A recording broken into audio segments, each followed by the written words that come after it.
ahí. Luego todo eso se fue difuminando, pero de cuando en cuando, muy de cuando en cuando, surgen noticias, documentos, datos. Mi buen amigo Santi Camacho anda con la mosca detrás de la oreja hace unos meses y de vez en cuando me dice: oye, ¿por qué ahora todos los gobiernos están dando información con esta claridad? ¿Tiempo de crisis? ¿Tiempo de ovnis? ¿Es posible? Lo que ha pasado en España quizá tenga explicación, hay que dársela esta noche, si es posible. Guillermo León en la segunda hora ya nos informaba de la estación espacial, pero se han visto cosas. Y además cosas en una fecha donde se cumplían 35 años de esa mítica noche del 20 al 21 de marzo de 1974, de la que hemos hablado en alguna ocasión. Y ahora tenemos nuevos datos, esta noche nuevos datos. Luego os cuento qué fue esa noche brevemente para que comprendáis el interés de estos nuevos testimonios. Pero empezamos nuestros documentos con Bartolomé Olivares en las sierras de Córdoba, y esto se ha publicado en la prensa, pero a él no le hemos escuchado. Una grabación, un vídeo y cercanía. ¿Cómo empezaba todo? Pues fue esa noche. Quizá vosotros habéis visto también algo. Si es así, 7640, palabra clave milenio, o milenio3 con número @cadenaser.com. Escuchamos a Bartolomé, era una noche cualquiera y de repente se convirtió, se quebró, y seguro que ya es una noche diferente a todas las demás para él. Estaba solo, junto a su casa, en la sierra, es partícipe de una comisión ecologista de la zona, y allí en el cielo había algo. Eran sobre las 9 menos cuarto de la noche y bueno, llegué a una casa que tengo en el campo, está en un lugar bastante apartado y muy poco habitado.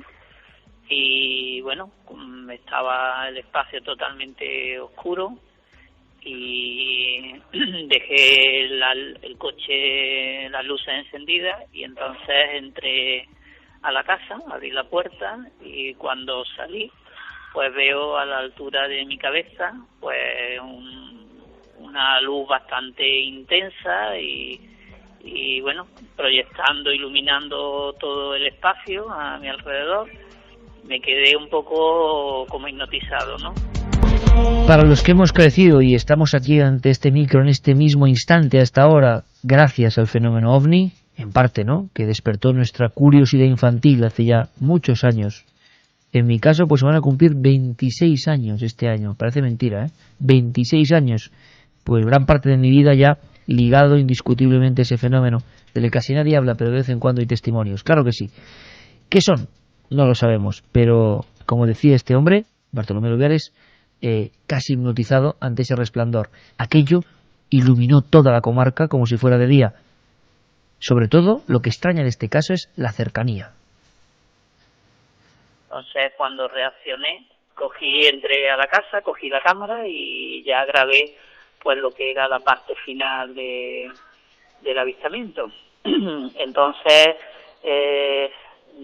cuando el objeto fue descendiendo desde mi cabeza, yo creo que estaría a unos 3 kilómetros, lo digo porque hay unas montañas cercanas y se veía pues por la zona, y cuando fue bajando muy lentamente se oía como un zumbido bastante intenso, y cuando llegó a las montañas yo vi que por la luz que emitía pues que había como una nube de humo, ¿no?, alrededor. Y entonces cuando bajó ya se quedó todas las montañas, toda la zona esa iluminada, bastante intenso, y estuvo durante un rato, no sé si estaría 30 segundos o algo así, iluminado, y luego ya pues desapareció. Recibe una sorpresa interesante, y es la grabación, una grabación en vídeo, donde se ven bastantes cosas, estas. Y sí grabé un vídeo, que eso sí salió mejor, y entonces al visualizarlo pues ya vi realmente que había un punto central y había pues como una bola de fuego alrededor que parece que se movía, ¿no? Y luego lo he proyectado en un cañón, porque claro, en el ordenador al ser tan pequeño no se ve demasiado bien, y he visto como si tuviera unas aspas alrededor del círculo central, ¿sí?, como unas aspas de un molinillo o algo así, y se aprecia como, no sé, la sensación es un objeto como de tubo o algo así, no sé distinguir, pero vamos, lo que sí se aprecia es que yo pensaba que era como una luz que se emitía, pero parece que es un objeto y que de ahí pues sale como un humo o algo parecido. Todos con la mirada ahora mismo, si es posible, en el cielo, ese gran desconocido al final, de donde todos procedemos, materia de las estrellas. ¿Qué era ese objeto? Pues seguramente nunca lo sabremos, pero sí que hemos podido ver la filmación y desde luego el efecto es sorprendente, pero no desconocido. Las cámaras, cuando no fijan su zoom, generan esa especie de anillos dentro de un foco bastante grande, hay que decirlo. No tenemos referencia en muchas de estas filmaciones de lo que son... es de noche, claro, pero no se ven bien las montañas, el terreno, y eso lo hacen que sean complicadas, dudosas, difíciles de analizar, sinceramente. Hemos conocido otras muchas filmaciones, la famosa filmación de Trujillo en el 96, tantas otras, donde aparecían esos círculos, que no es que el objeto tenga apariencia biológica o esté dividido en círculos o sean tubos, sino que la propia cámara genera ese efecto al acercarse y alejarse y no poder fijarse en un punto fijo, porque eso está ahí, rondando. Ahora, estuvo muy cerca de la cabeza de nuestro amigo y de su casa, pero es que en Asturias, a esas mismas horas prácticamente, Carlos Barroso, y no es nuestro Carlos Cala Barroso, es una coincidencia curiosa, Carlos Barroso estaba en Asturias, fotógrafo aficionado, y también lo ve, pero es completamente distinto, no es un objeto sino dos, logra fotografiarlo, son discos, tienen luz por debajo, curioso, casi, quién sabe, a las mismas horas. Escuchamos Asturias, Carlos Barroso. Pues el martes pasado era una noche muy fría, pero estaba el cielo muy claro, como toda la semana estuvo así.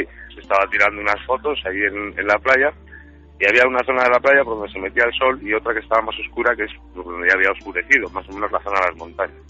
Y le estaba sacando las fotos a mi mujer y le digo, oye, ¿qué es eso que esas dos luces que hay ahí? O sea, no estaban a una distancia de estrellas, o sea, estaban más abajo, y ella los estaba viendo como yo, y cogí la cámara y vi cómo se movían en paralelo los dos, y que según iban girando, pues se inclinaban y luego se ponían rectos a medida que se iban alejando. Y se fueron metiendo otra vez como para la oscuridad, y pues fueron unos 12 segundos o así, y mi mujer está conmigo, los vio, y claro, yo decía, vamos, será algún avión, o será alguna historia. Y claro, no dábamos con lo que podía ser, porque los aviones pasaban por arriba y estaban dejando estela de humo, del frío que hacía de la noche, y esto no dejaba ninguna estela.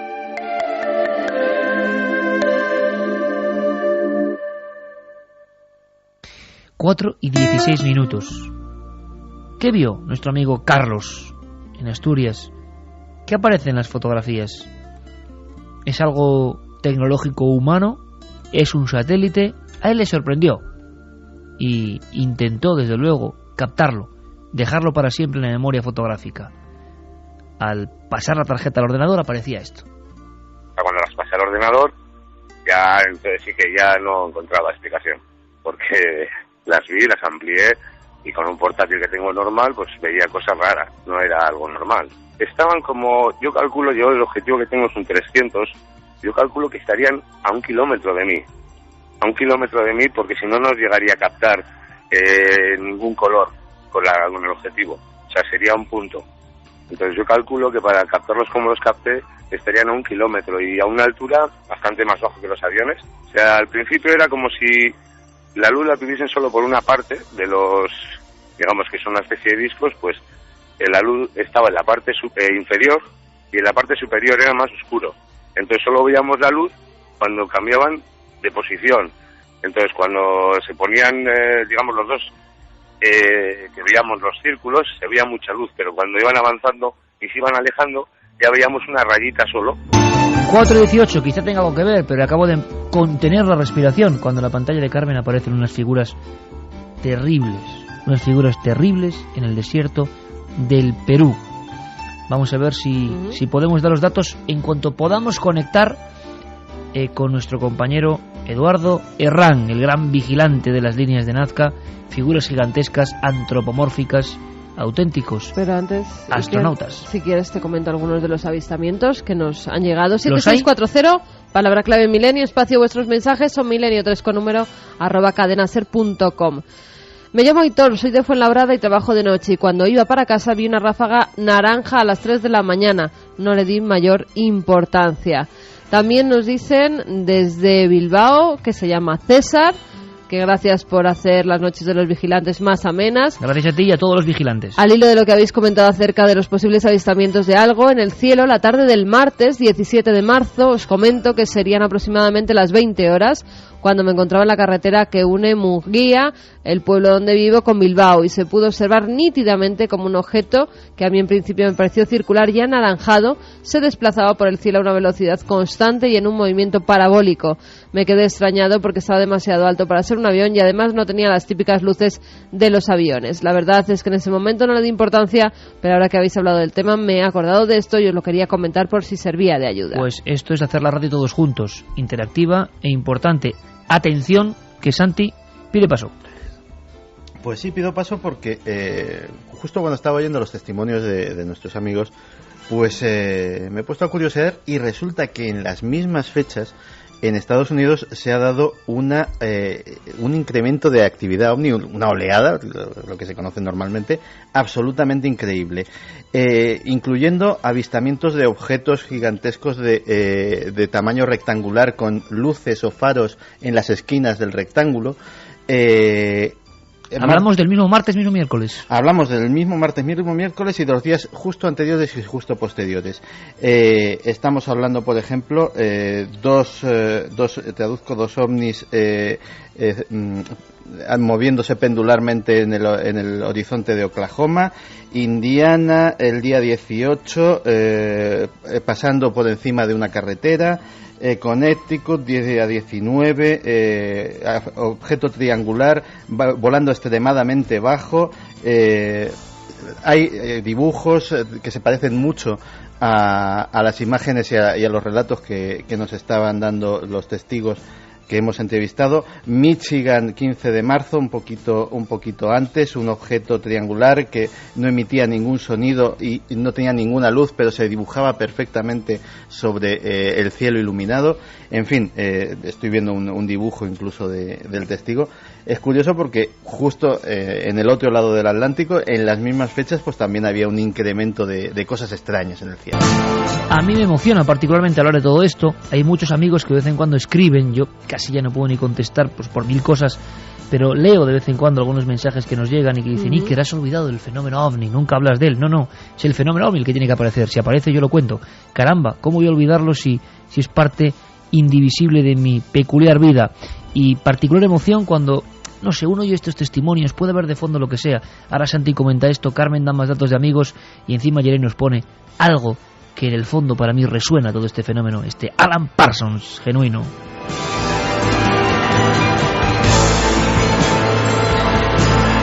Por cierto, ¿más datos en España? ¿Más sí, gente? Voy con Ander de Portugalete, que nos decía... Toda la zona norte, os dais cuenta, ¿no? Este email Zona porque me norte. estáis dejando perplejo. Os estoy escuchando hablar sobre los avistamientos de ovnis y el caso es que el martes noche, más o menos 23:30, cuando venía junto a mi compañero de trabajo desde Sestao hacia Portugalete, Vizcaya, nos dimos cuenta que había algo extraño en el cielo. Era como un tipo de helicóptero por las aspas, pero no hacía ruido alguno y tenía bastante luz y nos llamó la atención, pero yo no le di importancia hasta hoy. Muchas gracias por la buena noche que me estáis haciendo pasar. Un saludo. Pues gracias a ti por la información, porque esa información es vital, absolutamente imprescindible para que haya esta emoción particular ahora mismo. Cuidado con el dato que daba Guillermo León. En la zona de Galicia, por lo menos Galicia, podía ser visible algo que tiene que ver con la Estación Internacional Espacial. Y datos, Santi, datos. Lo tengo. Última hora. La Estación Espacial Internacional fue visible a simple vista en España desde el 13 al 20 de marzo. Uh-huh. El 13 solo se veía en Canarias, el 14 al suroeste de la costa mediterránea, 15 zona Badajoz, Madrid, etcétera, etcétera, 16 frente a la costa mediterránea y sudeste peninsular, 17 Cáceres, Burgos, Pamplona, 18 condiciones de observación buenas para el noroeste peninsular, la zona de Galicia, 19 Lisboa, Salamanca, San Sebastián, 20 nuevamente pasará frente a las costas gallegas a las 19:54. Pues qué interesante, Santi, esto es una maravilla, tener datos así en tiempo real es una maravilla, así que viendo que hay muchos casos del norte, aunque no coincidan con lo que dice la información oficial, quién sabe si estos objetos, algunos cercanos, otros dos, tienen que ver con la Estación Espacial Internacional. Hay que dejarlo muy claro, pero lo que es emocionante es que mucha gente está mandando su información. ¿Quién sabe? Quizá este año sea el de una alerta OVNI, aunque sea efectuada para, no sé, comunicarnos todos aquí desde el estudio, como hacía Antonio Joseles en su época, e intentar conectar, ¿no? Mucha gente que parece que ve algunas cosas. Detalle que yo creo que es fundamental. Cuando los ultraescépticos y personas que decían, y han dicho durante años, que el fenómeno OVNI solo se debe a imaginación de las personas, ¿por qué durante muchos años, todos los años 80, parte de los 90, la gente ha dejado de imaginarse cosas? ¿Y por qué la gente, si por ejemplo estos casos, una parte de ellos fuera la Estación Espacial Internacional, es fiel a lo que está viendo? Cuando esos casos de cosas que se ven son tan absurdas, están cerca de tierra, no tienen que ver, ¿por qué entonces hay que dudar de los testigos y no cuando ven algo que es explicable? En fin, yo os hablaba de que era marzo del 74, lo he contado 1000 veces porque yo creo que es una noche mítica, que en diferentes puntos de España, casos muy cercanos, como decía ahora Santi, de objetos aterrizados, quemando el campo. Sorprenden en Sevilla un viajante de comercio, sorprenden a un camionero salmantino que sale en todas las portadas de periódicos. La Guardia Civil en NASA investigan los rascones y huellas no ya de un objeto, sino de un objeto posado y de unos seres.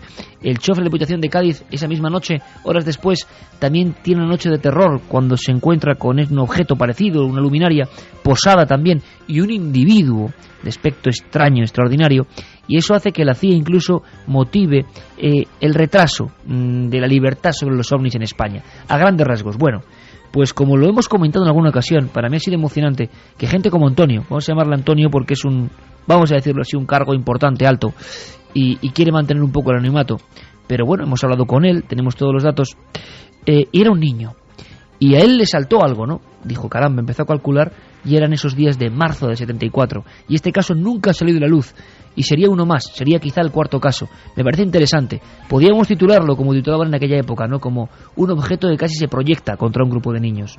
Los niños pensaron que iba a chocarse contra ellos. Ocurrió en las afueras de Mérida, marzo del 74. Sería un caso más de una noche excepcional. Antonio, este es su recuerdo. Me acuerdo como si fuera ayer porque era una noche, era por la tarde, nosotros solíamos irnos a jugar allí a la pesquera. Me acuerdo porque llevaba incluso el uniforme, una zona que está entre el río Guadiana y la zona de las viviendas, ya eso no existe. Estamos hablando ya de hace 35 años. Ya estaba oscurecido, ya era la noche cerrada, sería las 9 o las 9 y pico de la noche, no mucho más, porque sobre las 10 todo el mundo tenía que estar en casa. Y uno de los amigos, yo no recuerdo bien quién fue, nos invitó a todos a que miráramos al cielo. La verdad es que miramos todos, porque la verdad dio un grito tremendo, y quizás yo fue uno de los que más tiempo me quedé mirando, pero vamos, venía directamente hacia nosotros, o sea, no venía en horizontal, sino que venía directamente hacia nosotros. Directamente hacia nosotros, un grupo de niños con el uniforme del colegio, a las afueras de Mérida, en la noche en la que en diferentes puntos de España se vivió algo que acabó en los expedientes oficiales del ejército español y que hemos sabido, pues prácticamente 20 años después, todo lo que había pasado con detalle cuando hemos visto esos informes. Este caso nunca se registró, y si se registró, no está. Pero esos niños miraban al cielo y de ahí bajaba un objeto naranja. Ellos creían que casi los iba a tocar, los iba a rozar. Y era una cosa anaranjada, llevaba una estela. Salimos todos corriendo de tal manera que ninguno pasó por encima de las piedras, todos nos metimos por el fango. Llegamos todos sucios arriba a la zona de las viviendas y la verdad es que nos quedamos asombrados y después incluso se quedó una estela. Pues nuestros padres nos creyeron porque una señora también lo vio y la verdad es que aquello nos quedó, unos días totalmente impresionados, tanto que tardamos mucho en bajar a la pesquera y cuando bajamos la primera vez fue una tarde, muy temprano, y todos creíamos que lo que fuera estaba allí, porque lo vimos muy cerca, o sea, no sabemos, lo hemos comentado, pero lo hemos comentado cuando éramos niños, y nunca supimos lo que era, simplemente era una cosa redonda, anaranjada, venía a una velocidad tremenda. Creíamos que iba a impactar contra nosotros, no que pudiera pasar por encima de nosotros, sino que iba a impactar contra nosotros. y cuando llegamos a la pesquera, efectivamente, creíamos que aquello o había caído allí o algo había quedado. Creíamos que iba a impactar contra nosotros. Suena a caso de otra época, ¿verdad, Santi? Y es un caso de otra época. Pues sí, además me estaba trayendo unos recuerdos muy buenos, porque recuerdo cuando era niño que mi abuela me contaba.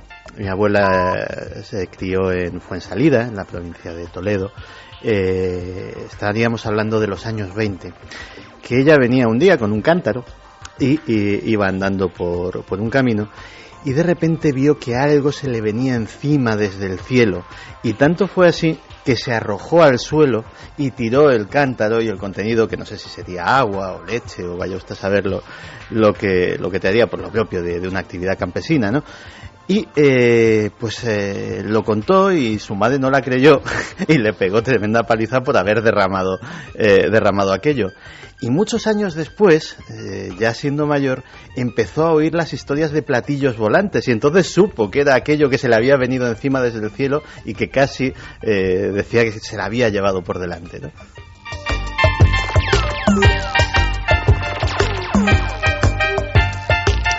Auténtico viaje en el tiempo. Teletipo, Carmen, últimos datos. ¿Más gente de España que ha visto cosas?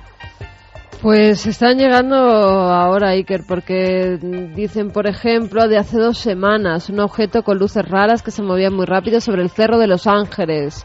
Posteriormente me dolía la cabeza. También Alexis, de Las Palmas de Gran Canaria, dice si conoce lo del posible avistamiento de un ovni esta semana en Gran Canaria. Nos lo ha escrito más gente, lo de ese posible ovni en Gran Canaria.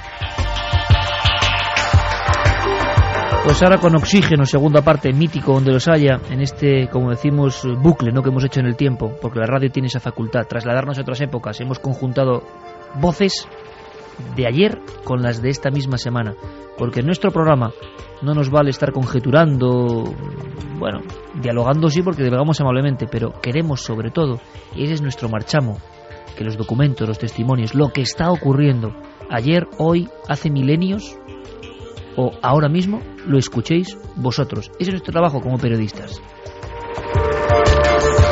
Y por eso mismo, dime. Nos dan datos conspiranoicos sobre por qué ahora se ven menos ovnis o más. Decía que en los 80 se ven menos ovnis porque el escudo antimisiles de Ronald Reagan impedía su entrada a la Tierra. Bueno, teorías de todo tipo, tipo. Ahí, de hecho, yo me acuerdo de un autor que en un congreso de estas cosas conspiranoicas me comentaba, decía, tú deberías de saberlo, pero el escudo antimisiles de Reagan no está orientado hacia la Tierra, los misiles están orientados hacia afuera. Un día me cuentas ese congreso por dentro, ¿eh, Santi? Mira, también a mi padre y hermana le siguió una luz intensa que se mantuvo a la misma distancia y velocidad desde Santa Elena hasta Villanueva del Arzobispo, en Jaén. Me gusta este ambiente, espero que vosotros también. Y ahora vamos a marcharnos ni más ni menos que al Perú. Acaban de llegar y espero, yo no sé si están ya o que estén prontísimo en ikerjimenez.com las fotos. Voy a comprobarlo. Porque ahora mismo, amigos, por si faltaba algo en esta noche, hay algo en tiempo real. De vez en cuando surgen nuevas líneas de Nazca, ¿no? Pero es que hay algunas más antiguas. A mí me contaban allí en Nazca que hay una zona que le llaman el Cerro de los Astronautas.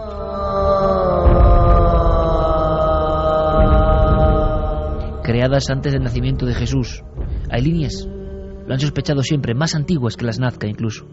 Hay una cultura de nombre los Paracas Cavernas. Los Paracas Cavernas generaban un tipo de figuras incluso con relieve. Y caramba, botas grandes, piernas rectas, cabeza de felino o casco con óculos, brazos extendidos o pegados al cuerpo, 50, 60, 70 metros de alto. ¿Quién demonios son estos seres y por qué miran al cielo? Está ocurriendo ahora mismo. Y sé que Eduardo Herrán nos está mandando fotos ahora mismo. Yo espero que a lo largo de la noche las tengáis en ikerjimenez.com, porque Eduardo es un tipo capaz de descubrir algo, lo sé, de verdad, y mandarnos primero las fotos a nosotros. Porque él es así, es la persona que más conoce, el jefe de pilotos de Nazca, y yo quiero saber qué está pasando ahora mismo. antes de que nadie lo sepa, quiero que lo sepáis vosotros. Hallazgos de muchos seres antropomórficos gigantes en una zona no explorada anteriormente. Amigo Eduardo Herrán, buenas noches. Iker, muy buenas noches, unas muy buenas noches para los millones de escuchas que tenemos ahí en la radio en España.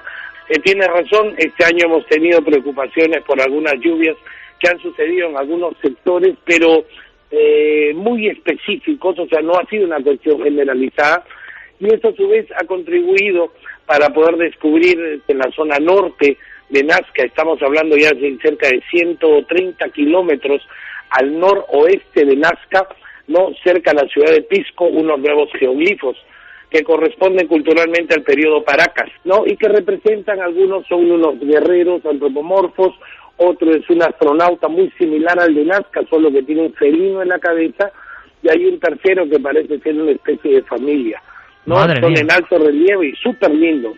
Madre mía, Eduardo, vamos a ver, ¿me quieres decir que muy lejos del foco principal, porque tú bien sabes que todavía mucha gente, por lógica, cree que solo en Nazca existen esas figuras, sino que 130 kilómetros alejados de ese corazón, vamos a llamarlo así, de la Pampa, existen otros geóglifos y que algunos se parecen al mítico astronauta?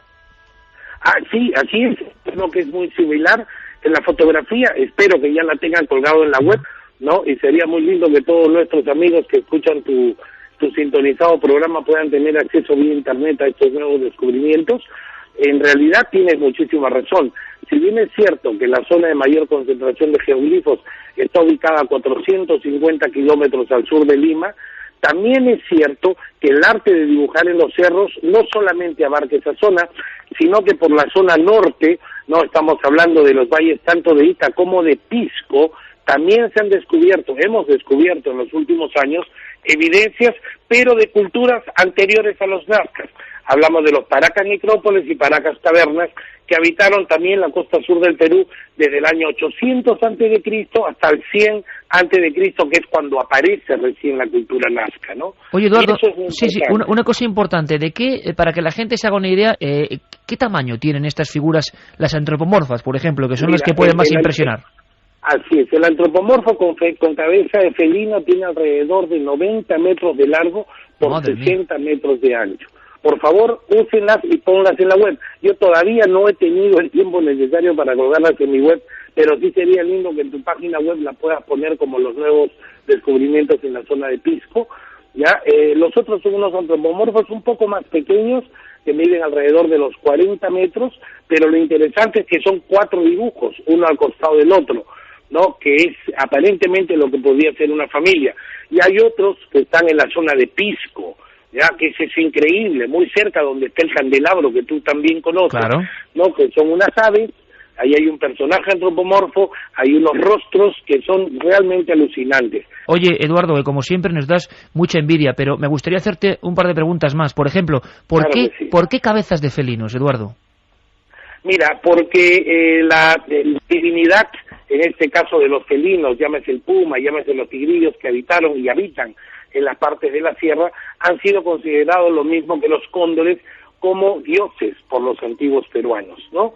¿Y por qué? Porque de alguna manera siempre les anuncia, en el caso del cóndor, que viene el agua, y el felino es por su agresividad, por su forma de cazar, etcétera, etcétera. Entonces todos estos dibujos pertenecen en la simbología a lo que viene a ser el panteón de dioses de los antiguos Paracas y Nazcas. Estos han sido no solamente dibujados en los cerros, también han sido dibujados en cerámicas, textiles y en casi petroglifos, y en casi todas las evidencias, ¿no?, que giran alrededor de estas culturas que habitaron la costa sur del Perú. Entonces yo creo que es un muy buen momento para hacer esa introspección que tú, que te dedicas con tanto ahínco y con tanto amor a ver este tipo de misterios, que son los que al final van a terminar resolviendo alguna de las incógnitas que tenemos nosotros como humanos, ¿no? Qué gran mensaje, y qué alegría para mí esta noche, Eduardo, te lo aseguro, con todo el impacto de venir de ese mundo prehistórico, pues hablar contigo. No me he encontrado con la sorpresa de estos hallazgos y digo, hay que llamar al buen amigo Eduardo Herrán. Yo puedo decir que creo que la persona viva que más sabe del asunto Nazca, que más lo siente, que más lo vive. Y oye, una última cosa, porque tenemos, sabes, mucha gente del Perú aquí en España escuchando, ¿no? Es que también se ha difundido que algunas de las líneas, o figuras, aparte del descubrimiento, ha habido daños. ¿Es esto cierto?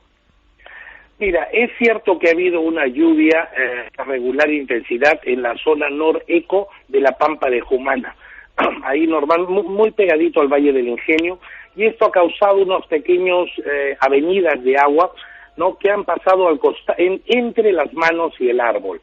Ahora, han causado un cambio de coloración, más no un daño a los geoglifos en sí, y la pátina superficial ya se comenzó a oscurecer. No es un fenómeno nuevo, ya ha sucedido otras veces, hemos sido testigos en la inundación del año 1983 y la de 1996, que causaron, digamos, un disturbio que visualmente al día siguiente, a los 2 días de ocurrido, nos llamó la atención a todos y nos asustó. Pero la Pampa tiene un sistema de protección especial. Esa humedad genera a su vez unos pequeños líquenes, ¿no?, que nacen, digamos, en esa humedad y automáticamente se oscurecen y se endurecen. Entonces, eso es lo que está sucediendo ahora en La Pampa, y que se queden tranquilos, no es un daño irremediable ni mucho menos. Ya voy a ver si te adjunto algunas otras fotografías para que puedan ver lo que aparentemente era el daño y cómo hoy eso se está autorrecuperando. Bueno, pues buena noticia entonces, Eduardo. Las líneas y las figuras que son un mensaje mágico. Aprovechamos para toda la buena gente y amigos del Perú para mandarles esa buena energía. Y Eduardo, este verano sí, no puede pasar. Tenemos que sobrevolar ese mundo que creo que es uno de los grandes secretos y misterios y que algo nos quiere decir, y que, como tú muy bien has dicho, en este tiempo aparente de zozobra podemos mirar a los ojos de esas figuras y maravillarnos, y seguro que aprender algo nuevo y encauzar nuestro rumbo. Un fortísimo abrazo desde España. Perfecto, Iker, y quiero darte una última buena noticia que se llama Herodiana. Estamos comenzando a funcionar desde la ciudad de Pisco. Ajá. Porque hemos detectado que el mejor tour aéreo que se realiza para ver toda la historia de los geoglifos desde que es muy limitado, pero ahora desde la ciudad de Pisco es una operación que acabamos de comenzar hace una semana para poder conocer todos los geoglifos, tanto de Pisco como de Ica, Ucucaje, Palpa y Nazca. Es un vuelo súper completo que estoy seguro que ahora que veamos en el verano tienes que venir y conocer con nosotros. Oye, nos guardéis un pasaje ahí en Herodiana, ¿no, Eduardo? Pero por supuesto, hermano, estás tú invitado y todo el equipo de producción. Ya estamos sobrevolando con aviones de última generación, los Caravan nuevos, porque las líneas de Nazca se merecen eso. ¿Sí? Genial. Eduardo Herrán, querido amigo, suerte, un abrazo y gracias como siempre. Listo, maestro, un fuerte abrazo para ti y un muy fuerte abrazo a todos los oyentes de tu programa.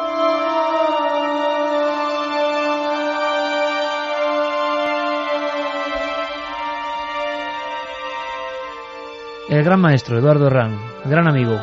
¿Qué ves en esa foto? Está ya en la web, está en ikerjimenez.com. 2 líneas, esa, nuestra web, y Nazca News de noticias.com, la web de Eduardo. Es increíble la figura. Las ha subido al blog de ikerjimenez.com, ahí las ha subido Guillermo León. Las ha subido ya. Es increíble, 90 metros de altura, quizá una de las figuras casi llega al nivel del gigante de Atacama, como ciclópeo. Bueno, es que es algo increíble. Como si tuviera la cara con 3 puntas o 4 puntas, un ojo en medio, 2 grandes alas, el cuerpo, las patas como quebradas hacia arriba, y al lado hay un mono que parece estar yéndose de su lado con un gran ojo y con la cola hacia arriba. Y luego esas botas del otro astronauta que es idéntico casi a ese famoso astronauta que mira al cielo antes de las líneas de Nazca. Os prometí la exclusiva y ahí está.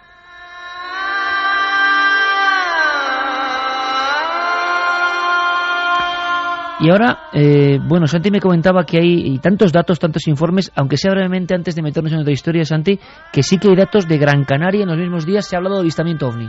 Sí, concretamente en la página web del diario Canarias 7 aparece la noticia titulada Un ovni sobre las Palmas de Gran Canaria. Y hace notar que a primera hora de la tarde del pasado miércoles diversos testigos afirman haber visto 3 objetos en el cielo capitalino con dirección variable. 2 de ellos desaparecen entre las nubes y el restante fue visible durante varios minutos en dirección sur. Hay fotografías que se pueden ver en la página web de este porque diario. Las fotos de Asturias que veíamos eran 3 objetos también, Ahora, una cosa, Santi, si puedes confirmarlo en tiempo real, ¿en Gran Canaria en ese día se podía ver la estación espacial? Pues espérate, que creo que tengo abierto todavía el enlace. Sí, no. Nos han llegado también fotografías desde Barcelona, nos las enviaba David, dice que tiene más, y aquí podemos ver, mira, el cielo, podemos ver alguna referencia que son los árboles cercanos que tiene, y como una bola de color blanco que sobrevuela la zona de Barcelona. La visibilidad por Canarias era justo una semana antes. De todas formas, las fotografías y los testimonios de los testigos dejan muy claro que es un objeto oscuro que vuela por debajo de las nubes. Es decir, el mismo miércoles. Un día nublado se le ve perfectamente perfilado sobre las nubes, y los testigos afirman que luego dos de esos objetos desaparecen entre las propias nubes, y una de las fotografías se ve perfectamente que las nubes están de fondo, es decir, que está a una altura inferior.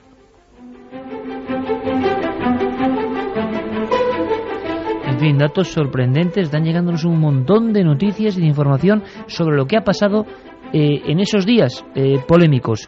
Bueno, la verdad es que nos ha dejado todo esto tan sorprendido que no sabemos casi ni cómo actuar, porque yo estaba convencido, Santi, de que ibas a decirme ese día se podía ver la Estación Espacial Internacional y fin del asunto, y bueno, genial, porque habríamos llegado a una conclusión, pero parece que no. Vamos a hacer una cosa. ¿Me cuentas la historia de un secuestro? Sí, te cuento una historia curiosa. Bueno, pues que suene tu piano, maestro, el piano de Santiago Camacho. Pues sí, porque cuando hablamos del crimen perfecto, siempre nos imaginamos asesinatos, novelas de Agatha Christie, con complicadas coartadas, con gente que utiliza venenos y ese tipo de cosas, pero hay otros crímenes perfectos, otros delitos perfectos. En la central del FBI hay un expediente muy grueso que tiene un nombre, el expediente Norjack. Allí en el FBI no les gusta hablar de ello, porque para ellos sí que fue el crimen perfecto.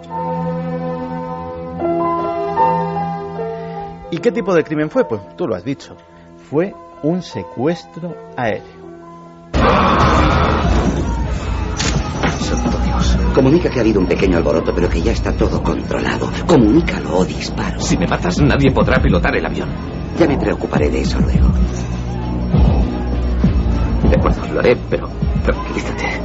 Di una sola palabra sobre esto por radio y te juro que las próximas alas que verás serán las de las moscas revoloteando sobre tu podrido cadáver.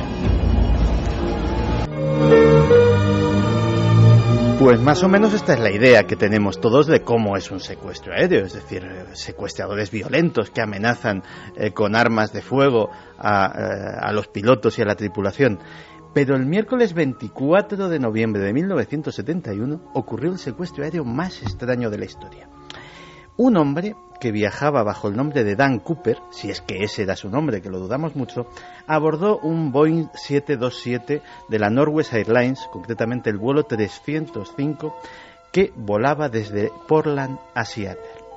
Cooper era un tipo que aparentaba unos 40 y tantos, medía 1,80, iba vestido como los mafiosos de las películas, impermeable negro, traje oscuro, camisa blanca, corbata también negra y unas gruesas gafas de sol.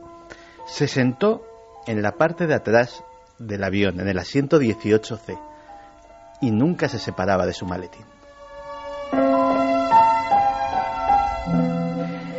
Después del despegue, llamó a la azafata, pues tal vez querría una bebida. La azafata se llamaba Florence Schaffner. Pero no, el pasajero no quería nada, simplemente le deslizó un sobre que decía ábralo. Ella estaba acostumbrada a estas cosas, era una chica pues de buen ver, tenía una profesión de azafata y decía, bueno, pues uno más que me quiere dar su teléfono. Así que se lo guardó, pero Cooper le indicó con el dedo que se acercase un momento y le dijo al oído, señorita, es mejor que mire esa nota, tengo una bomba.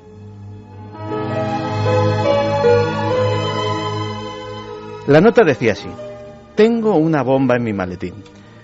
Voy a utilizarla si es necesario. Quiero que te sientes a mi lado. Este avión está secuestrado.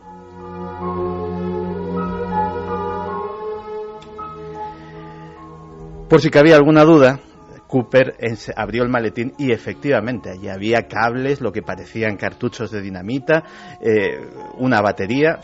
Desde luego, si era una bomba simulada, estaba muy bien simulada. Así que empezó el juego de todos los secuestros aéreos, el juego de las demandas. Bien, ahora, ¿qué hacemos? ¿Cuál es el plan? Porque tendréis algún plan, ¿no? Todavía no. No hay planes de emergencia para esta situación. Es algo que no se ha contemplado. Pues ya puedes empezar a contemplar. Esta es una jodida situación que hay que desjoder a la voz de ya.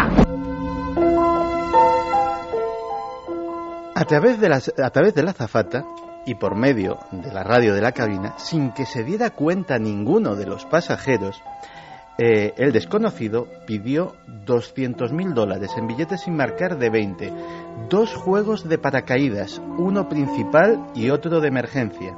Todo ello debía de estar en el aeropuerto de Seattle para cuando llegase el avión. También un camión para que repostase y pudiese despegar. Si no se cumplían sus demandas, la bomba haría explosión. Si contaba con todo lo que había pedido, dejaría marchar a los 36 pasajeros.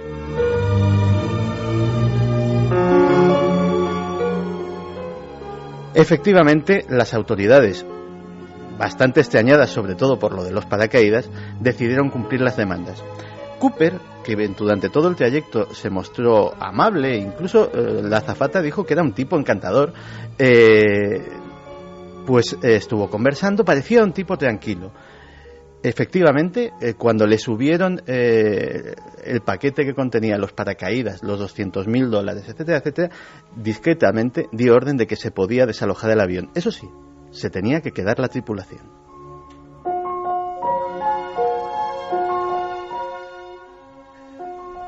Indicó a los pilotos una ruta en el mapa. Les indicó que la cabina no tenía que presurizarse, que tendrían que volar lo más despacio y lo más bajo posible. Cuando esas demandas se cumplieron, al llegar sobre cierta zona del estado de Washington, los pilotos notaron que la rampa trasera empezaba a abrirse. Cooper había saltado. Y nunca más se volvió a saber de Cooper. Durante 8 semanas se rastrearon aquellos bosques sin dar ni rastro de él. El FBI, la versión oficial, era que Cooper no podía haber sobrevivido a ese salto. De hecho, varios años después, Brian Ingram, un chaval de 8 años, encontró en un río cercano $2.800 en billetes de 20 de las series correspondientes a aquellos del rescate que estaban por allí. Eso podía indicar que se había ahogado, tal vez, pero algunos expertos forenses dijeron que esos billetes, los patrones de descomposición, no coincidían para nada con la fecha del secuestro. Alguien los había dejado ahí para hacerse pasar por muerto. La última noticia la tenemos de otro niño excursionista que en 2004 encontró en la zona, enterrado, un paracaídas. El crimen perfecto a veces sí existe. Sencillamente magistral. Libro. Pues Jesús, ahí lo tienes para que lo leas. Un abrazo. Y aquí regresamos con un sinfín de noticias, de informaciones y habitualmente con nuestra faltriquera repleta de cosas que casi nadie cuenta. Por ejemplo, claro, todo el mundo ha fotografiado, quien ha pasado por allí, claro, este edificio, se ha puesto a su sombra, a su vera, ha intentado viajar un poco en el tiempo. Una de las maravillas del mundo, qué duda cabe, ¿no? La Alhambra. Pero yo sé bien que hay muchas historias que ni siquiera Washington Irving u otros contaron. Yo sé bien que el embrujo de la Alhambra va mucho más allá y a veces entronca directamente con los temas que nos ocupan y que nos interesan, esos temas donde el misterio aparece. Esta es la sintonía de Juan G. Vallejo, esos mundos inexplorados que a veces pueden ser tan famosos, pero al mismo tiempo tan desconocidos como esta maravilla, la Alhambra.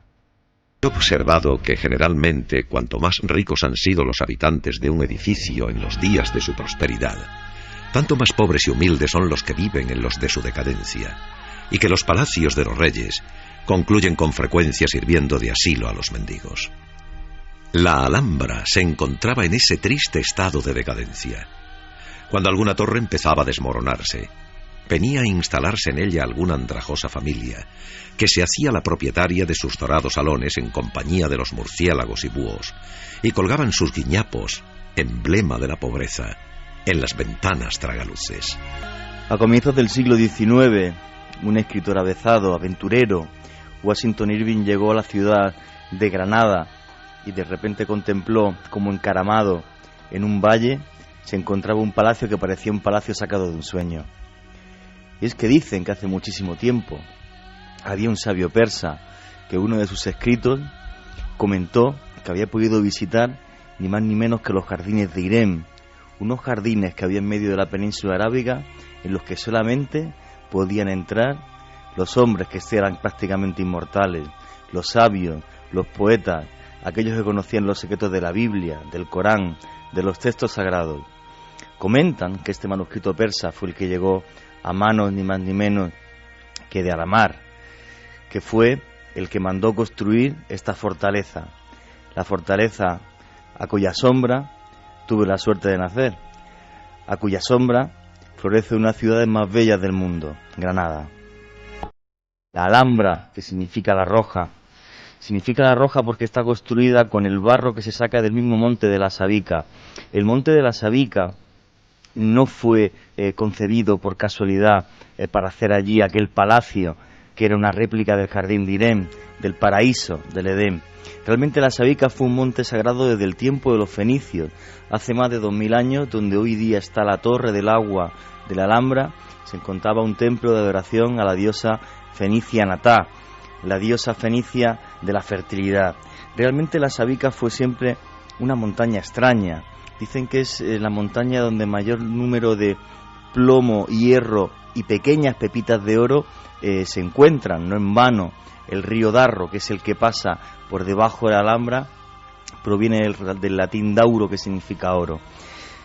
Ese mundo de ensueño que ven todos los años miles y miles de personas, sigue ahí, desafiante, lleno de mil secretos que han hecho que mentes prodigiosas, como por ejemplo del pintor Makesher, cuando vio en aquellos azulejos dibujos sin fin, los imitara para hoy día que toda la gente del mundo pudieran ver esos cuadros que, al igual que los azulejos de la Alhambra, no tienen ni principio ni fin.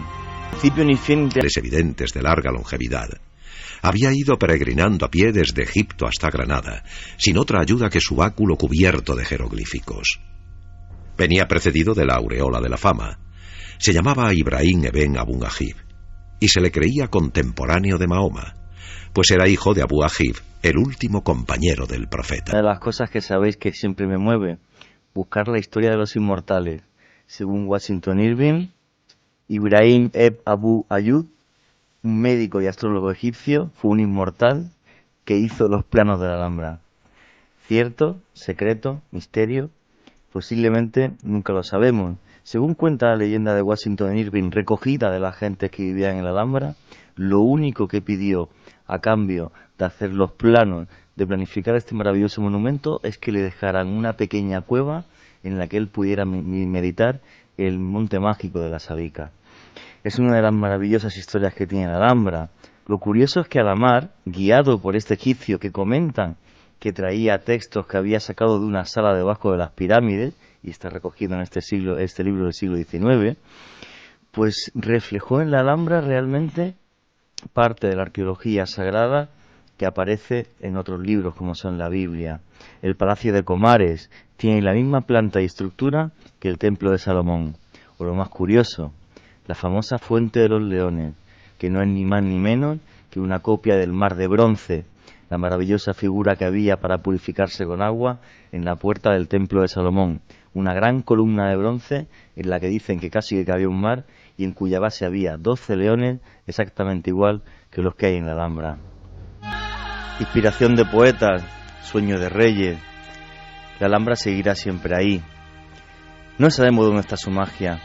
Por desgracia, ese centro de conocimiento en el que se guardaron más de 1 millón de ejemplares quemados por el cardenal Cisneros en el siglo XVI en la plaza de Virrambla, ese centro de conocimiento y de poder, de él solamente nos queda la fachada y una serie de claves que tenemos que seguir. Los textos se perdieron, lo que sigue vivo y es eterno, es el sueño de ese rey llamado Alamar que creó un paraíso que todos los años visitan miles y miles de personas. Sonido. Una voz. Una investigación. Milenio 3. Iker Jiménez. Cadena Ser.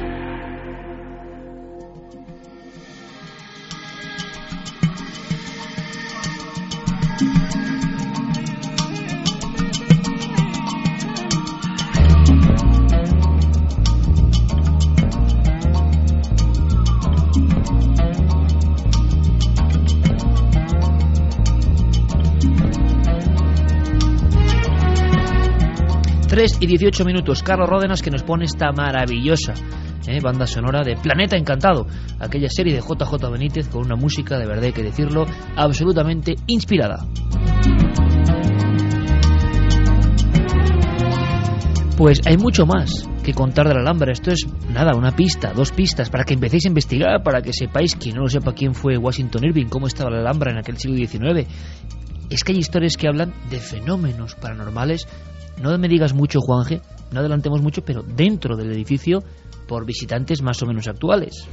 Sí, están recogidas hace mucho tiempo. Bueno, el primero que realmente las escribe de aparición de espectros y fantasmas es Washington Irving, ya en el siglo XIX. Pero como leyenda siempre, no como realidad. No, él cuenta lo que le narran los habitantes que hay en la Alhambra, también en el Albaicín, en el Sacromonte, en el Realejo, en los barrios que rodean la Alhambra. Él recoge las leyendas que le contaban como hechos que habían sucedido como realidad, ya que no había textos escritos sobre lo que había acontecido allí, fueron todos quemados por el cardenal Cisneros. Entonces, el tema de espectros y apariciones, sí, y bueno, y una de las historias que yo tuve ocasión de investigar, que es tan apasionante como el de los fenómenos paranormales, que publiqué junto a Lorenzo Fernández además en el libro Operación Al-Ándalus, en el que me colé en el Palacio de Carlos V hasta el balcón que da justo hasta donde está el Patio de los Leones, que hay un museo, y otra vez me colé sin permiso y me contaron toda una serie de historias y de fenómenos paranormales. No trabajaba aquí, entonces no te preocupes, Carmen, no me pueden demandar ahora. Y yo no he dicho nada. entonces aparte de toda esa maravillosa leyenda, lo que es un hecho, y tuve la suerte de poder cotejarlo con algunos arqueólogos, algunos historiadores, es el laberinto que hay debajo de la Alhambra, del que, si mal no creo, ahora hay visitas guiadas para algunas partes de ese laberinto que se pueden visitar, pero el laberinto no se sabe hasta dónde llega, los pasaditos que hay debajo de la Alhambra. Hay una Alhambra debajo de la Alhambra llena de 1000 misterios, como es el palacio que tiene arriba. Realmente es el monumento más visitado, no de España, de Europa, no sé si la gente lo sabe, y realmente se lo merece porque es una maravilla de hace muchos siglos y que su belleza se perpetuará, yo pienso, que para la eternidad. Santi nos va a contar uno de esos temores terribles. Contábamos la noticia de que un robot había matado a alguien. Vamos a ver qué se esconde detrás de todo eso, pero creo que se esconde en el fondo un mundo nuevo. Pero antes, algo que ha pasado a unos 40 kilómetros de altura sobre la Tierra, creo que es muy, muy interesante. Y es que, en fin, como tantas noticias científicas, ¿no?, que, bueno, se quedan ahí y que son un gran misterio. Todavía hoy nadie sabe si la vida, el origen de la vida, tiene lugar en la Tierra, porque sí, porque hay una especie como de reacciones, esa sopa química de elementos. Nadie sabe cómo salta la chispa de la vida. Algunos piensan y creen que vino de fuera, que del espacio llegaron las primeras moléculas vivientes que reaccionaron con la Tierra, que engendraron nuestro planeta como un gran óvulo, y el espermatozoide vino del cosmos. Todavía se debate sobre eso y lo sabéis bien. Bueno, pues ayer mismo el Comité Indio de Investigación Espacial descubrió una serie de bacterias en esa franja donde se divide la atmósfera ya, digamos, del espacio. Y estaban vivas, eran animales vivos a 40 kilómetros de altura. Bacterias. ¿Cómo se comportan? ¿De dónde vienen? Una teoría ha surgido de inmediato. Origen extraterrestre, y lo informa, podemos decir, nuestro corresponsal en el mundo de la ciencia, José Manuel Nieves, director de Ciencia y Tecnología del diario ABC. Yo creo que la historia es impresionante. Acaba de pasar bacterias sobre nuestras cabezas, rozando con el espacio, y que no saben bien ¿De dónde demonios vienen? Son 3 bacterias completamente nuevas y desconocidas hasta el momento. Es decir, nunca se había encontrado nada parecido en nuestro planeta, ¿no? En ninguna parte. Estas son especiales porque han sido encontradas a decenas de kilómetros de altura en la estratosfera, en la alta estratosfera. Y esta es una zona de nuestro mundo que está en los límites de la atmósfera. Es decir, donde la atmósfera de la Tierra deja de ser atmósfera y empieza a ser espacio exterior. Entonces, el hecho de que haya unos organismos capaces de vivir en esas condiciones ha planteado varios interrogantes a los científicos, ¿no?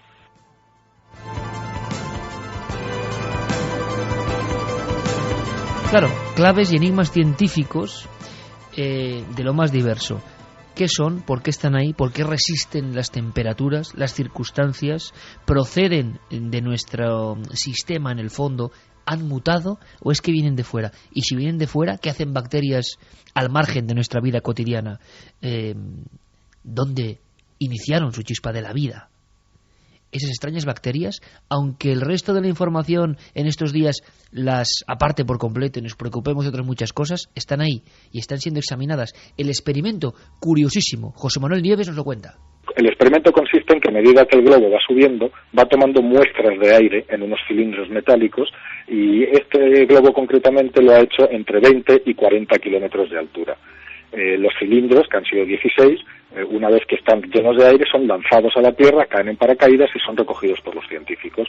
Aquí es lo importante porque 2 laboratorios independientes, distintos, han analizado las mismas muestras y los 2 laboratorios han encontrado lo mismo.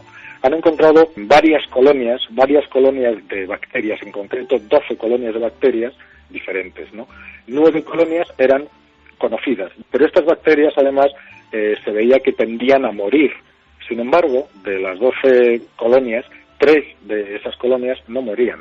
Una de las características más importantes que tienen, y por eso pueden vivir a esas alturas, es que son extraordinariamente resistentes a los rayos ultravioleta. Y esa característica es la que ha hecho sospechar de un posible origen extraterrestre. Aquí nos recorría y más con esta maravillosa música de Alan Parsons, pues un escalofrío en el espinazo, ¿no? Cuando José Manuel Nieves decía, no mueren.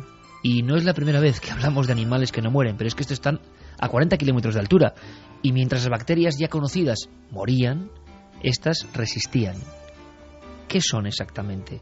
Pueden ser una de las claves, esto me parece maravilloso, y es que en la ciencia hay tanto misterio, pueden ser restos remotos, quién sabe, de aquellas que un día, hace unos 4.500 millones de años, engendraron el inicio de la vida de lo que somos nosotros. ¿Pueden ser?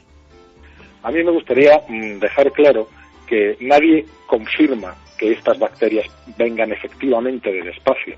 Lo que sí se confirma es que las bacterias, en algún momento de la evolución, tuvieron capacidad para sobrevivir en el espacio. Y esto da pie y respalda una de las teorías sobre el origen de la vida en nuestro mundo, que dice precisamente que procede del espacio. Porque desde luego el hogar habitual, la Tierra, cada día es más extraña. Guarda maravillas, pero a veces parece eso, algo desconocido. No solo por los comportamientos, por ejemplo, de estos animales, sino qué decir de los hombres y sus comportamientos también. Hay quien dice que el futuro será de las máquinas. Y desde hace mucho tiempo se ha hablado de cómo la máquina superará al hombre. Hace tan solo unas semanas hablábamos con ese campeón mundial de ajedrez que nos hablaba, el español, Illescas, de cómo la máquina ya había vencido el cerebro humano en una partida a muerte, vamos a decirlo así, de inteligencia.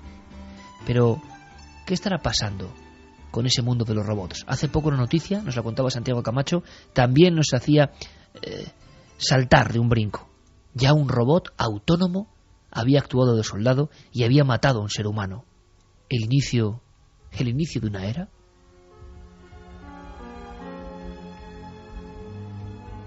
No sé si alegremente, pero voy a ponerme un café. ¿Quiere un café? ¿Ah? Susan, los robots proporcionan protección. Por el amor de Dios, ¿sabes lo que puede provocar este robot? Podría hacer añicos la fe humana en la robótica. ¿Y si esto sale a la luz? Imagina las devoluciones en masa por culpa de una paranoia irracional y los prejuicios.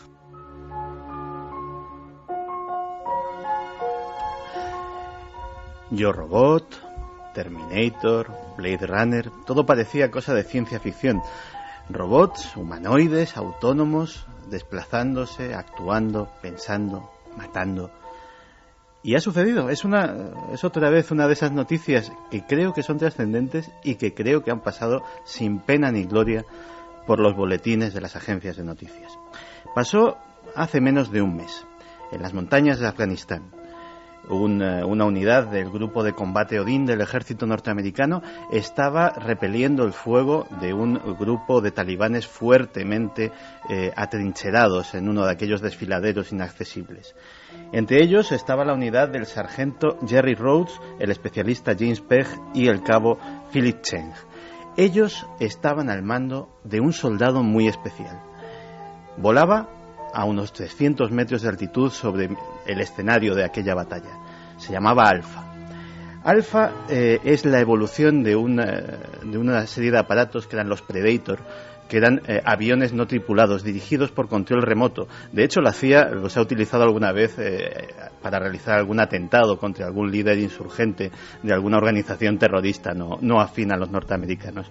Pero los Alfa son distintos, porque los Alfa ya no hay un soldado, ya no hay un operador con un mando a distancia, con una consola, con un ordenador dirigiéndolos. Los Alfa son autónomos. Ven, oyen, escuchan las órdenes y las ejecutan.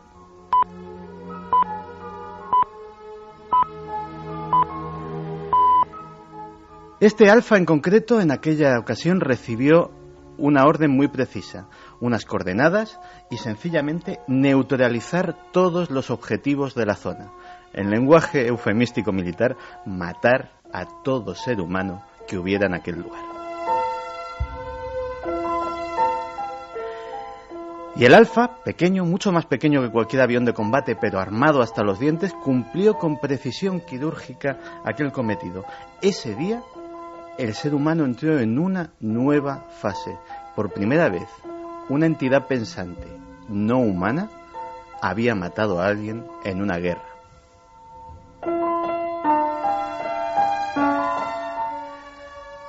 Lógicamente las implicaciones morales son muchas. De hecho, fíjate que en la película esta de Yo Robot también se lo preguntaban.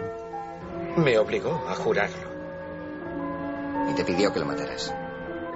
Dijo que para eso me había creado. Su suicidio fue el único mensaje que pudo mandarte. La primera amiga. Vicky no podía controlarlo. Lanning contaba con que mis prejuicios me llevarían hasta ti. ¿Va a detenerme, inspector? Bueno, el fiscal define el asesinato como la muerte de un humano a manos de otro. Técnicamente no puedes cometer un asesinato. Pero desde luego los cadáveres que dejó Alfa a su paso siguen estando allí, decorando las arenas del desierto afgano. Los robots autónomos militares que lucharán en nuestras guerras futuras deberán ser programados como samuráis mecánicos para vivir conforme a un estricto código guerrero, o si no el mundo corre el riesgo de verse abocado a atrocidades que dejarían chicas a las de cualquier otra guerra que hayamos vivido hasta ahora. Esto, que parece un pensamiento muy bello, muy poético, en realidad forma parte de un informe oficial elaborado para la Marina de los Estados Unidos por uno de los organismos más secretos de ese país, la Oficina de Investigación Naval.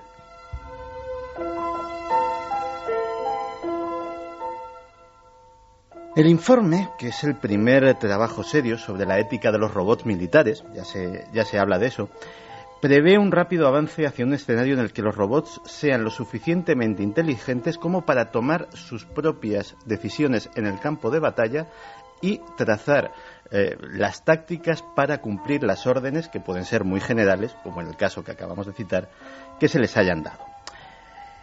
Hay un concepto erróneo, dice el autor del informe, el doctor Patrick Lynn. Hay un concepto erróneo, y es que los robots solo harán aquello que les hayamos programado para hacer. Desgraciadamente, esta creencia está muy anticuada y procede de la época en la que los programas podrían ser escritos y comprendidos por una sola persona. Uno de estos aparatos lleva un software que consta de millones de líneas de código y que cada parte, por razones de seguridad, ha sido escrita por diferentes equipos de programadores. En realidad, no sabemos lo que hay en la mente de uno de estos aparatos.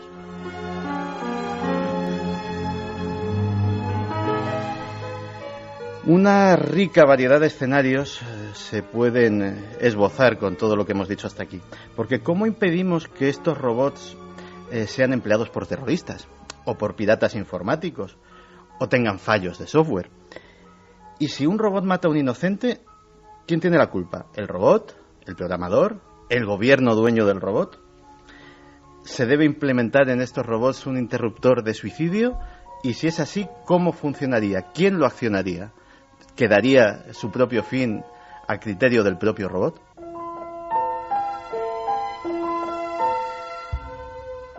Y todo esto son preguntas importantes, y con esto acabo, porque el mismo estudio prevé que en 2015, a la vuelta de la esquina, antes de las Olimpiadas que pretendemos que sean en Madrid, 1/3 de los vehículos de combate terrestres y aéreos del ejército estadounidense es Cadena SER. Pues para que Juanje se ponga a investigar, yo creo que hay un temazo sobre lo de los buitres. Oye, en fin, yo con respeto a todo el mundo y tal, pero los ataques de buitres parece que se han filmado y que son tremendos. Veía una vaca y un ternerillo que la vaca acababa de parir. España, El ternerillo parece que había nacido muerto, estaba tirado a un lado de la vaca y enseguida los buitres carroñeros iban a comerse tanto a la vaca casi también. A la madre. Claro, es que la vaca se encontraba pues muy mal estado de salud, parecía, porque el ganadero parecía que la estaba cogiendo de los cuernos para ver si se levantaba o no se levantaba, y enseguida más de 40 cuervos, más de 40 buitres que acuden a comerse tanto al ternero como a ella. Y la gente nos hablaba y nos mandaba información y nos decía que el problema es real, ¿eh? Sí, que el problema, además, nos decían, soy de Fuentemayor, provincia de La Rioja, hace 50 años, cuando yo era pequeño, los amigos íbamos a las muleras cuando se tiraba una mula muerta para ver a los buitres. Nos acercábamos a ellos a unos 4 metros y jamás nos han atacado. Los buitres cumplen con su misión comiéndose la carroña o las reses enfermas. Comían tanto que luego no podían volar de tanto que pesaban, y nosotros los niños corríamos detrás de ellos. Ahora que ya no hay ganado, ya no hay buitres. Sin embargo, en la Sierra de Cameros hay muchos porque les dan de comer. Un abrazo, Antonio. Mira, también una amiga, Iraida Carballo, desde Tenerife, que me decía: buenas noches, Carmen, es este señor al que te referías, se llama John Edward, y su programa, que también yo veía en Digital Plus, se llamaba Cruzando el Más Allá. Sí, eso es. Y muy polémico. En el cual iba rotando ante el público y contándoles cosas sobre sus parientes muertos, así como de sopetón, y que parecía que la gente se sorprendía. Le habían acusado de trucos, ¿eh? Sí. Hay que decirlo, sí. Bueno, yo es que me lo suelo creer. Casi todo lo que dan en la tele. Manuel nos dice: buenas noches, amigos. En Córdoba también se cuenta la leyenda urbana de que unos campistas que se quedaron durmiendo al aire libre, un buitre creía que estaban muertos y a uno le arrancó un dedo de un picotazo. Claro, leyendas urbanas sobre el buitre como animal un poco, en fin, tan ajeno a nosotros, ¿verdad? Tiene que haber un montón. Hombre, yo no me quiero imaginar un bebé en medio de una sierra de esta a día de hoy con lo que está pasando con los buitres. Un bebé no, incluso un niño de 2 o 3 añitos, que se despiste. ¿Cuántas historias, Santi, de aves rapaces gigantes o tal que se han llevado a niños, ¿no? Y hablábamos antes de los coyotes. En Australia ha pasado más de una vez que los dingos, que son perros autóctonos salvajes, se han llevado a bebés de sus mismas cunas ante la mirada atónita y absolutamente impotente de la madre, que veía cómo aquellos animales, en este caso de gran porte, suelen ser del doble tamaño que un coyote, digámoslo así, cogían al niño de la cuna tal cual y salían corriendo con él y no se volvía a ver aquella criatura nunca. Y el mono Satanás, que le llamaban así, que coge, había un caso muy famoso que le coge al bebé a la madre, se lo sube delante de la madre y se lo empieza a comer en un árbol al niño. Sí, no, que esto nos lo contaban nuestros buenos amigos de Explora, sí. Fernando González Siches, José Manuel Novoa y compañía. Ante la impotencia de la madre, que lo estaba viendo. Sí, bueno, o sea, claro, y que entraban a robar en las habitaciones, los monos Satanás, entraban dentro de la habitación y se llevaban las cosas y rompían todo. Algo impresionante. Juanje, que te dan las gracias por haberle hecho evocar mi infancia y poder pasear por la Alhambra. He creído volver a oír el rumor relajante de sus aguas.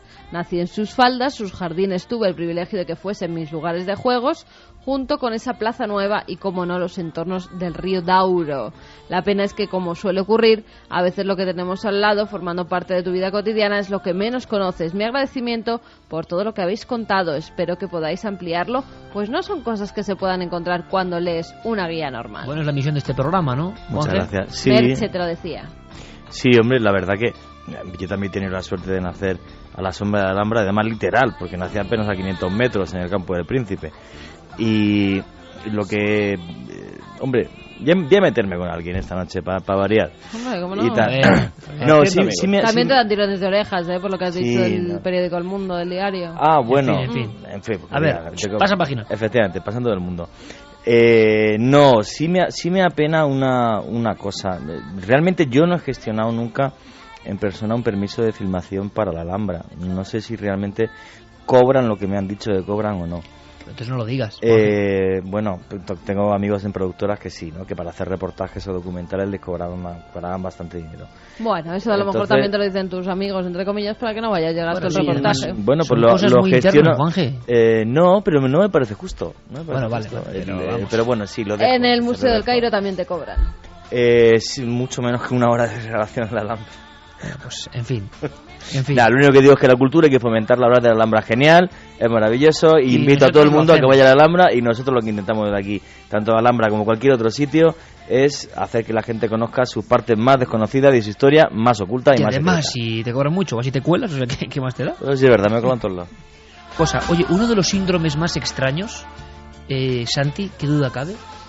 Bueno, la imagen de la Patricia Hearst era, ¿no? La hija del magnate.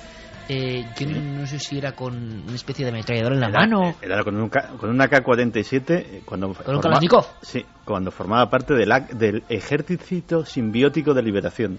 Claro, y la gente, yo creo que a nivel mundial empezó a hablar de una cosa que se ha quedado muy inserta en la memoria popular, que es síndrome de Estocolmo. ¿Cómo es posible que alguien te secuestre y tú de alguna forma te enamores o te pongas a favor del secuestrador? Ha habido casos dramáticos. El reportaje de nuestro compañero Carlos Largo habla de eso, de síndrome de Estocolmo.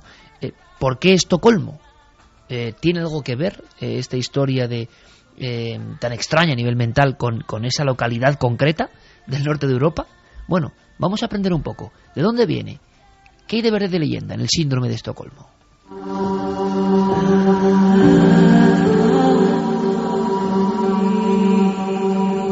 Elaine la acostó. Cruzó a casa de Dottie. Volvió a casa y Amanda ya no estaba. ¿Quién se ha llevado a mi hijita? Nunca le ha hecho nada malo a nadie. Han secuestrado a una niña. Si no se coge al culpable el primer día, el porcentaje de éxito es muy pequeño. Ya han pasado 3.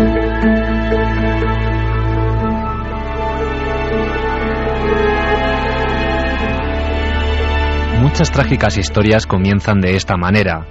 Una desaparición, una ausencia, un secuestro, una peligrosa situación por la que ninguno de nosotros querríamos pasar. Les informamos desde la casa en Los Ángeles de Daniel Pearl, el periodista que ha sido secuestrado en Pakistán. Lo importante para nosotros es encontrar a su esposo. Una ciudad en la que hay tanta gente. ¿Cómo encontrar a un hombre en medio de todo esto? Combatiremos a los secuestradores con secuestros.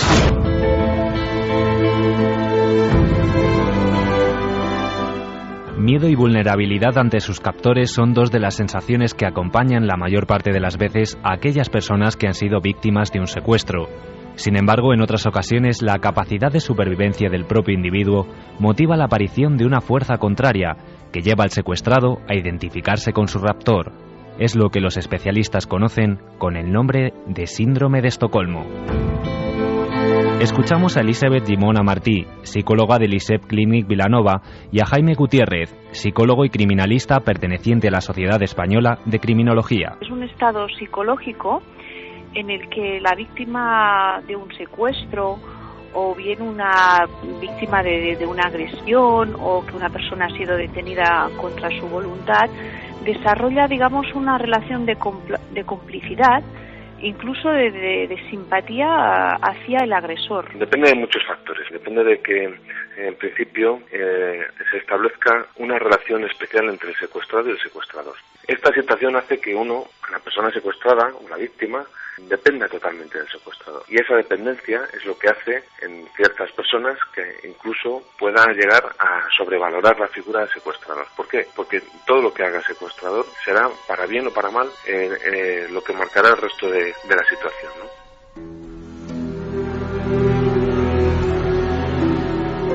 Son muchas las causas que pueden provocar un síndrome de Estocolmo. El miedo ante una situación amenazante, el temor a sufrir algún daño, el deseo de que todo acabe lo más rápido posible. Conductas que, aunque no parezcan extrañas, pueden llevar al aprecio y cooperación entre víctima y secuestrador. Tanto en un secuestro que se produzca el síndrome de Estocolmo como en un secuestro normal, la primera reacción y la más fácil de ver es el shock, ¿no? Y ocurre una situación para la que uno normalmente no está preparado. Eso es lo más visible. Después se va a pasar una fase de estrés. También se puede producir en algunas personas una necesidad de negociación, intentar hablar con los secuestradores para ser liberados. En otras personas van a desarrollar una despersonalización total. Lo que hace es pasar a ser un sujeto pasivo, esperando a recibir órdenes para cumplirlas a rajatabla, ¿no? Y es que no hablamos de ninguna enfermedad. El síndrome de Estocolmo fue definido como mecanismo de defensa emocional después del robo de 1973 del banco sueco Kreditbanken, un suceso en el que tras 6 días de cautiverio, los rehenes terminaron por defender a sus captores. Hubo un atraco a un banco en 1973 en Estocolmo. En este caso unos atracadores, ¿no? Secuestraron a 3 mujeres durante 5 o 6 días, incluso les pusieron como dinamita alrededor del cuerpo, o sea, las tenían ahí secuestradas y con la dinamita, y bueno, al final se los cogieron, pero lo que sorprendió principalmente a los profesionales de la psicología y psiquiatras, que las víctimas se negaron a testificar en contra, y que incluso una de las víctimas, pues digamos que tenía cierta simpatía hacia el secuestrador, ¿no? Y claro, eso pues realmente chocó. Síntomas que se repiten una y otra vez. Conocidos casos como el de la millonaria Patty Hearst y las niñas Elizabeth Smart y Natasha Campus así lo confirman. Estoy segura de que lo fue, por supuesto que sí. Lo llaman síndrome de Estocolmo y desorden emocional postraumático. Yo no tenía libertad, realmente no fui liberada hasta que me separaron de ellos durante 2 semanas. Y entonces ocurrió, todo comenzó a desaparecer lentamente justo cuando ellos ya no estaban. Desgraciadamente, según los especialistas, podemos decir que actualmente el área de extensión del síndrome de Estocolmo es aún mayor. El número de personas que viven sometidas en el mundo es estremecedor. Y es que las fatales noticias así lo confirman. El abuso infantil y la violencia doméstica son ya una realidad. Desde mi opinión, no. Para que se produzca el síndrome de Estocolmo, la situación que lo provoca debe ser totalmente inesperada. Lo normal es que esto se vaya produciendo a lo largo del tiempo, entonces no son situaciones comparables. ¿Qué es lo que ocurre? Que sí que es verdad que hay muchas víctimas que son dependientes de su verdugo, ¿no? Entonces puede dar una sintomatología parecida. Pues sí, pues mira, por ejemplo, en el caso de la violencia de género, pues de hecho vemos muchas mujeres que están sometidas a vivencias muy violentas, ¿no? Pero el agresor ya se va cuidando pues de aislar a la víctima, de que ella vaya perdiendo sus amistades, su familia. En fin, ya sabemos algo más. Síndrome de Estocolmo, 1973. Y han ocurrido casos. Yo me estaba acordando de que una historia que se convirtió en ficción cinematográfica fue la historia de la estanquera de Vallecas, ¿no? Llevada al cine, y que al final, pues fue aquella especie de cautiverio de las 2 estanqueras que habían cogido un aprecio, un afecto realmente extraordinario por sus propios atracadores y los problemas que llevaban en sí los 2 atracadores, ¿no? Por cierto, noticias, hablábamos de animales que han protagonizado gran parte del programa, que se llama oso de montaña no sé si azulado o alguna cosa así, lo contaba Fernando González Sitges, que bajaban hasta los centros comerciales y husmeaban en los cubos de las basuras, y todos los colorantes aditivos de la comida humana son para ellos ya tan potentes con su olfato y demás que ya no quieren otra cosa, ya no quieren cazar, ya no quieren hacer nada, y entonces lo que quieren es eso. Eso empezó a pasar con el oso yogi, y no es broma, porque el personaje del oso yogi... Bueno, es que me dijo Fernando que era como el oso yogi. No, es que además era en el bosque de Yellowstone. Sí, efectivamente. Y de hecho hicieron el personaje del oso yogi en su momento porque los osos de Yellowstone estaban... Con las tortitas de... Claro, el problema era que los osos eran extraordinariamente dóciles, y la gente empezó a alimentarlos. Ya los excursionistas de aquel parque nacional empezó a darles. Cuando no les daban, ya los osos empezaron a robar, como hacía el oso yogi, a robar en las cestas de picnic, a robar... Caramba, y de ahí nace el personaje. Efectivamente. Santi, eres la leche, perdona que te diga. Y de esa anécdota, los dibujantes pues sacaron al personaje. Era Yogi y Bubo con esas montañas de panqueques, ¿no? Que eran tremendos, daban mucho hambre de niño. Y de sándwich. Caramba, de ahí nace. Bueno, una cosa importante, nos queda un viaje por la historia rápido, express, de 4 minutos, y luego acabaremos con los últimos mensajes. Nacho Ares, ha habido un congreso de especialistas científicos para por fin acabar con el enigma de Colón. ¿Lo habrán conseguido? No Nacho creo. Ares, informativo de la historia.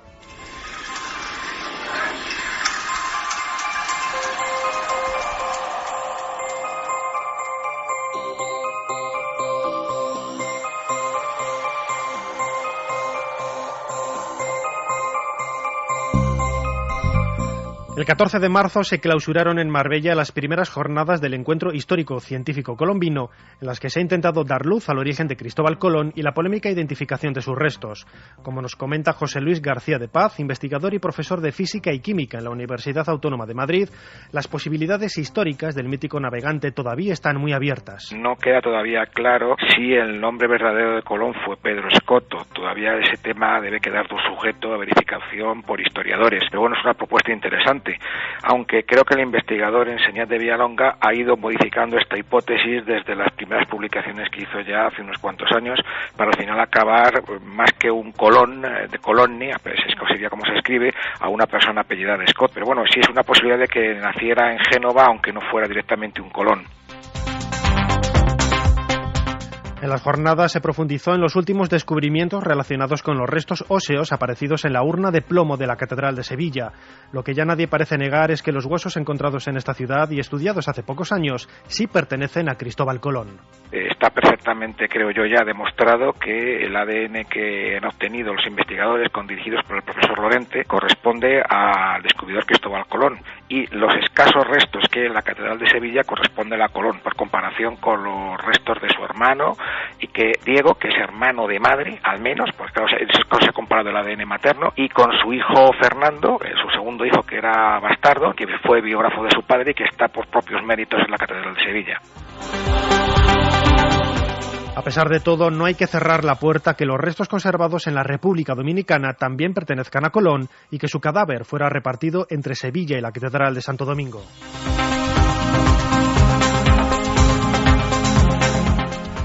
La momia del hombre de los hielos, Otzi, descubierta en los Alpes italianos en 1991, exhibe por primera vez todos sus tatuajes en una página web.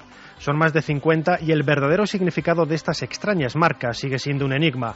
Nos habla de ello Mercedes González, directora del Instituto de Estudios Científicos sobre Momias. El tatuaje normalmente se suele hacer con dos finalidades. Una es la cultural, pues para determinar si se pertenece a un clan, el estatus que tienes dentro, también para marcar un determinado momento en la vida de una persona, pues como puede ser el paso de la infancia a la juventud, la maternidad.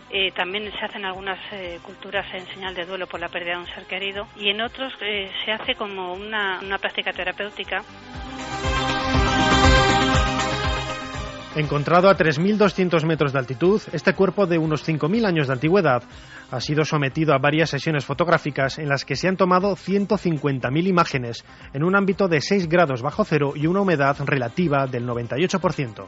Y hablando de la momia de Otzi, es difícil pensar que se hiciera con una finalidad cultural, porque los tatuajes que tiene realizados están hechos en zonas que normalmente no están a la vista. Entonces, bueno, eso nos dio una indicación de que podía haber sido realizados con una práctica terapéutica terapéutica. Gracias a los estudios radiológicos que se le hicieron, pues se ha podido demostrar que efectivamente padecía de una serie de patologías óseas que están justo bajo las zonas que han sido tatuadas. Todos podemos ver los tatuajes de Otzi en la página de internet www.icemanphotoscan.eu.